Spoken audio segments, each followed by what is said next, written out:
ಜನರ ಧ್ವನಿ, ನಿಮ್ಮ ಊರು ನಿಮ್ಮ ಸಮಸ್ಯೆ ಪರಿಹಾರ ಒಂದೇ. ಬಿಂದಾಸ್ ನ್ಯೂಸ್ ಕನ್ನಡ. ನಮಸ್ಕಾರ ವೀಕ್ಷಕರೇ, ಬಿಂದಾಸ್ ನ್ಯೂಸ್ ಕನ್ನಡದಲ್ಲಿ ನಿಮಗೆ ಸ್ವಾಗತ. ದಾವಣಗೆರೆ ಜಿಲ್ಲೆಯ ಹರಿಹರ ನಗರದಲ್ಲಿ ಮಾದಿಗ ಸಮಾಜ ವತಿಯಿಂದ ಮಾದರ್ ಚೆನ್ನಯ್ಯ ಜಯಂತಿ ಅಂಗವಾಗಿ ಪ್ರತಿಭಾವಂತ ವಿದ್ಯಾರ್ಥಿಗಳಿಗೆ ಸನ್ಮಾನ ಕಾರ್ಯಕ್ರಮ ಆಯೋಜಿಸಲಾಗಿತ್ತು. ಹೌದು ವೀಕ್ಷಕರೇ, ಈ ಕಾರ್ಯಕ್ರಮದಲ್ಲಿ SSLC, PUC ಹಾಗೂ ವಿವಿಧ ಪದವಿ ಪರೀಕ್ಷೆಯಲ್ಲಿ ಉತ್ತಮ ಅಂಕ ಗಳಿಸಿದ್ದ ವಿದ್ಯಾರ್ಥಿಗಳಿಗೆ ಸನ್ಮಾನಿಸಿ ಗೌರವಿಸಲಾಯಿತು. ಸಮಾಜದ ಮುಖಂಡರು ವಿದ್ಯಾರ್ಥಿಗಳಿಗೆ ಅಭಿನಂದನೆ ಸಲ್ಲಿಸಿ ಶಿಕ್ಷಣದ ಮೂಲಕ ಸಮಾಜದ ಅಭಿವೃದ್ಧಿಗೆ ಮಹತ್ವದ ಕೊಡುಗೆ ನೀಡುವಂತೆ ಕರೆ ನೀಡಿದ್ದರು. ಈ ಸಂದರ್ಭದಲ್ಲಿ ಮಾತನಾಡಿದ ಗಣ್ಯರು, ಮಾದರ ಚೆನ್ನಯ್ಯ ಅವರ ಮಾರ್ಗದರ್ಶನ ಮುಂದಿನ ಯುವಜನತೆ ಮಾರ್ಗದರ್ಶಕವಾಗಿದ್ದು, ವಿದ್ಯಾರ್ಥಿಗಳು ಶಿಕ್ಷಣದ ಜೊತೆಗೆ ಉತ್ತಮ ಸಂಸ್ಕಾರ ಹಾಗೂ ಸಾಮಾಜಿಕ ಕಾಳಜಿ ಬೆಳೆಸಿಕೊಳ್ಳಬೇಕು ಎಂದು ತಿಳಿಸಿದರು.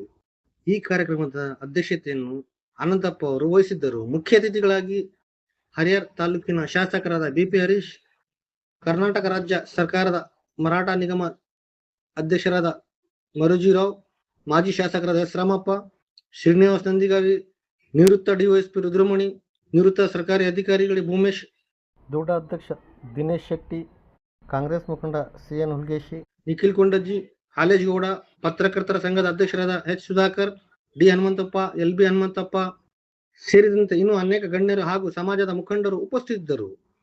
ಸಮಾಜದ ಹಿರಿಯರು, ಯುವ ಮುಖಂಡರು, ಪೋಷಕರು ಹಾಗೂ ವಿದ್ಯಾರ್ಥಿಗಳು ಭಾಗವಹಿಸಿ ಜಯಂತಿ ಅರ್ಥಪೂರ್ಣವಾಗಿ ಆಚರಿಸಿದ್ದರು. ಸನ್ಮಾನಿತ ವಿದ್ಯಾರ್ಥಿಗಳಿಗೆ ಪ್ರಶಸ್ತಿ ಪತ್ರ ಹಾಗೂ ಸನ್ಮಾನಗಳನ್ನು ನೀಡಿ ಗೌರವಿಸಲಾಯಿತು. ಕ್ಯಾಮರಾಮನ್ ಹಜರತ್ ಅಲಿ ಜೊತೆ ವರದಿ ಶ್ರೀನಿವಾಸ್ ಪ್ರಸಾದ್ ಆರ್, ಬಿಂದಾಸ್ ನ್ಯೂಸ್ ಕನ್ನಡ, ಹರಿಹರ.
ಈ ಕಾರ್ಯಕ್ರಮಕ್ಕೆ ಆಗಮಿಸಿರ್ತಕ್ಕಂಥ ಹರಿಹರ ತಾಲೂಕಿನ ಜನಪ್ರಿಯ ಶಾಸಕ BP ಹರೀಶ್ ಅವರಿಗೆ ನಮ್ಮ ಆರ್ಥಿಕ ಮಂಡಳಿಯಿಂದ ಸ್ವಾಗತವನ್ನು ಕೋರುತ್ತೇವೆ. ಹಾಗೆಯೇ